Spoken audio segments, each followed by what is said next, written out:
This speech is a little different because talking about what was not said, the first time the president came home from his first sojourn in search of medical treatment, I think was a vacation, a turned medical vacation. Yes. Then. Yeah. Quite a number of people heard him say that he's never been so sick in his life and that at some point he was going to be going back for medical treatment. He did say that it seemed like a speech that wasn't planned, something he just said of that time, thanking Nigerians for their prayers and support. Now, there's still questions, as to, because a lot of people were looking forward to perhaps hear him talk a bit more about his experience, what it was like, whether or not he will be going back.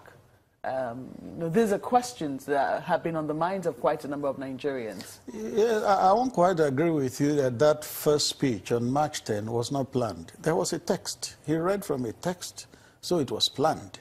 So it was a deliberate thing to tell Nigerians that he had been very ill and that he would still go back for further treatment. Compare him on March 10 with the way he is now, particularly August 19 when he returned. There is a vast difference. There is a vast difference, and we give the glory to God. So it will be up to the president to give further insights into the state of his health and what are the things ahead. But as Nigerians, we are fervently believing God that the worst should be over in terms of health challenges. And perhaps I should have put this question to you first. I mean, we sincerely hope that the worst is over in terms of his health challenges, but I'm sure that people will still want to hear details in terms of what precisely ailed our president. Yes. People will still want to hear that. But let's talk about his status right now. We did know that before he left, he handed over a letter to the National Assembly informing them of his,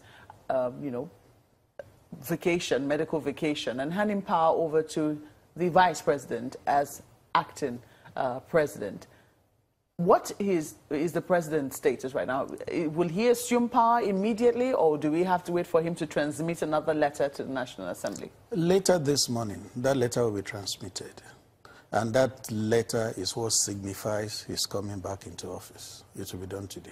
It will be done today, but the National Assembly is on recess. Yes, transmitting it is what the Constitution requires. Once it is sent, he becomes president automatically. They don't have to read it and debate it. No.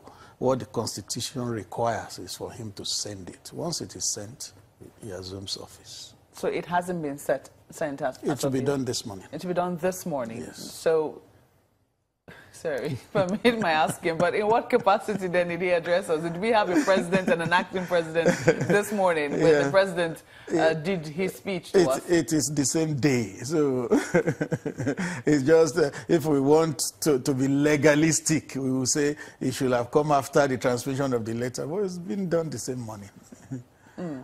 Okay, taking a look more about what was not said. Do you think the president will go out again? Go out, travel? Medical vacation. Well, Alexander Pope, the poet, says hope beats eternal in the human breast. What Nigerians should hope for is that our president will remain whole, That is what we should hope for.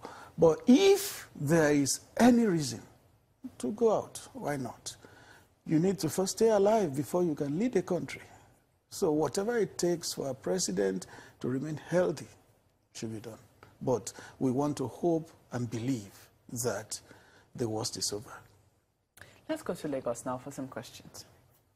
Mr. Adesina, the return of Mr. President we saw yesterday and that rousing welcome we saw from the airport and that elaborate convoy that took him from the airport to the villa seems to suggest to many that some of the problems which he did mention in his speech will be tackled as quickly as possible. Is that the case?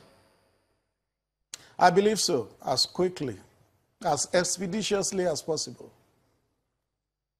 So tell us then also, we did hear from him just moments ago, and his voice seems to be much stronger today and much more than what a lot of people would have expected. This is a pointer that the president's health is much, much better now. Can you tell us a little bit more about how ready he is to take on the task that he's assigned to do next. So what's the next point of action for him? Yeah, to buttress what you have just said, you know, I was part of the team that saw the president in London on August 12th. We saw a remarkably improved president. You could imagine when he arrived on August 19th, and we saw that he was even a lot better than we saw him on August 12th. So it shows that it's a progression in a positive direction. We believe that that improvement will continue. And I believe he's good to go, ready to assume his office and serve Nigeria to the best of his ability. Oh, Mr. Adesina, there's a statement credited to the president. I think he was speaking on February 2015. He was quoted to have said, "Why do I need to go on foreign medical trip if we cannot make our hospitals functional?" There was no comment about the healthcare facilities.